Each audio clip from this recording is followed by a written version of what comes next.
The Pentagon has failed another audit, but with an expected $770 billion budgeted for the Defense Department in fiscal year 2022, keeping track of all this money is no simple matter. It took the Department of Homeland Security a decade to pass its audit, and it's a fraction of the size of the Defense Department. Old systems for tracking funds, a slow bureaucracy, and the sheer size of the U.S. defense apparatus have kept audits from passing since they began in late 2017. We need to impose some kind of a penalty. Personally, I would like to spend as little in the military as possible while achieving the important national security goals that the country has and that the people expect from the country. After 4 straight failures, why does the Department of Defense struggle to pass an audit?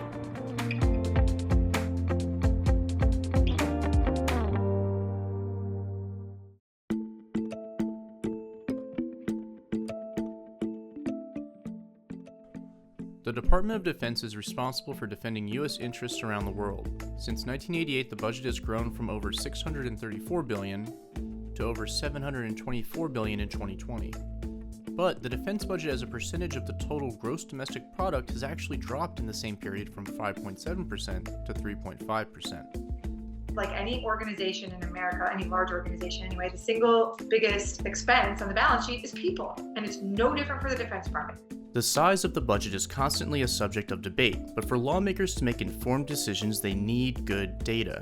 The financial systems that you have in DoD right now are set up to control taxpayers' dollars, to guarantee that there is not going to be unauthorized use of it. So every use, every dollar and cent is accounted for. You can see that by the ADA violations being extremely low. It is one of the largest organizations on planet Earth, right? $750 billion, direct payroll for 1 million people. Congress has plenty of data on the department, but they don't have useful data, and they don't have visualized, content that's helpful to them to do their oversight job. They're responsible for the security of the United States. If in fact their audit systems are outdated, if in fact they can't do an audit and give us a picture of what they're spending, I kind of worry about what they're doing on the really important stuff as it relates to terrorism, as it relates to our national security issues over there at the Pentagon.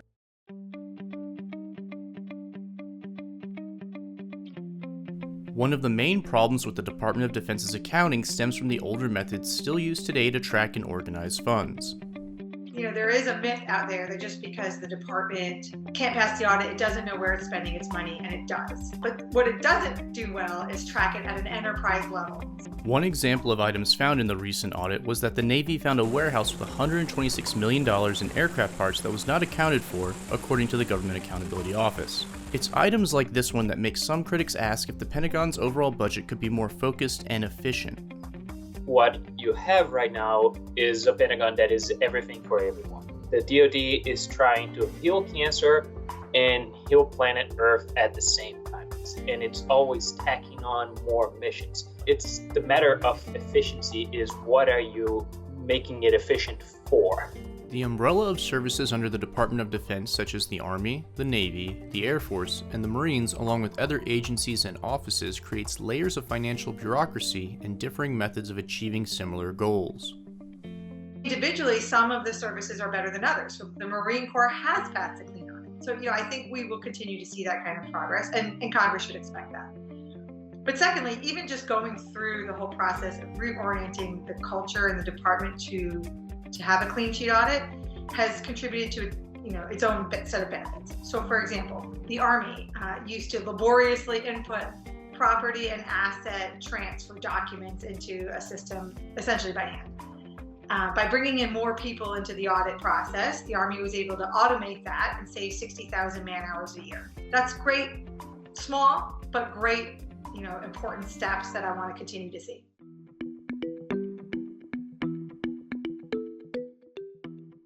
Some members of Congress have tried to institute a penalty for a failed Pentagon audit. Maybe they just don't want to do it because they're misspending tax dollars. And that's why I introduced the Audit the Pentagon Act of 2021. The Audit the Pentagon Act lays out a punitive system where a failed audit can result in a budget drop, and repeated failures increases this sort of penalty. The bill was introduced by Democratic Representative Barbara Lee and is co-sponsored in the House by Republican Representative Michael Burgess. It is also sponsored in the Senate by Senator Bernie Sanders. But even with bipartisan support, it has not managed to get much traction in Congress. The Pentagon is also where discretionary resources live, which is how some priorities can be funded without going through Congress directly, such as when President Trump redirected funds from the DoD to border wall construction. Both parties are to blame on that. Since DoD is where the bulk of the discretionary resources live, it goes to that old joke, like, why do people rob the bank? Because that's where the money is. So if you want to fund your pet project, you go to DoD because that's where the money is. After the withdrawal from Afghanistan, some questioned why defense spending wasn't slated to drop. So the Defense Department has two budgets. They have sort of the standing professional force and what it costs to train, equip, and feed them, essentially. And then there is this conflict and contingency money. And that's usually on the credit card, right? It's usually debt finance, so to speak, and it's off the books, separate from the standing defense budget, which you maintain for sort of global stability, deterrence against China, et cetera. When operations end anywhere, yes, spending should go down. The challenge is explaining to the American people that it goes down on something that was debt financed anyway, and so the base defense budget doesn't really fall much.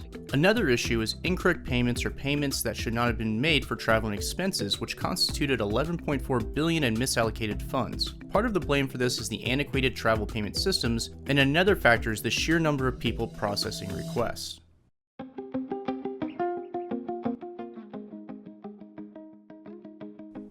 The Department of Defense's budget has trended up as a percentage of GDP since 2018, and with competition with China and Russia heating up, it likely isn't going to trend down anytime soon. The Pentagon understands that members of Congress are fearful of doing anything because they believe that they would appear as being soft on national security, when in fact it's just the opposite. We want resources to support our troops, to provide a better quality of life for them. Despite all of the problems, the audits have shown progress. The Department of Defense has stated that business reform efforts have resulted in $37 billion in savings from 2017 through 2021. I believe the department will get that clean sheet audit. It's just going to be probably another half decade or so. So better use of member time is to focus on that enterprise level oversight, to push the department into the 21st century, right, of commercial technologies and data analytics and other kinds of AI and other software tools that can help the department better explain what it does, not just track what it does.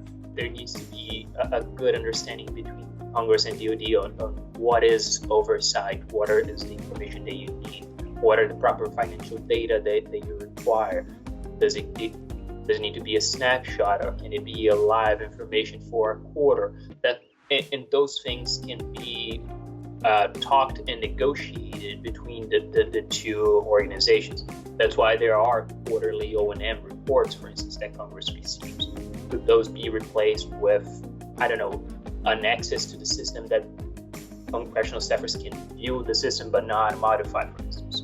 Those are the type of conversations that need to take place to assure that DoD financial systems are responsive to congressional and congressional needs and to the transparency required to operate in a democratic society.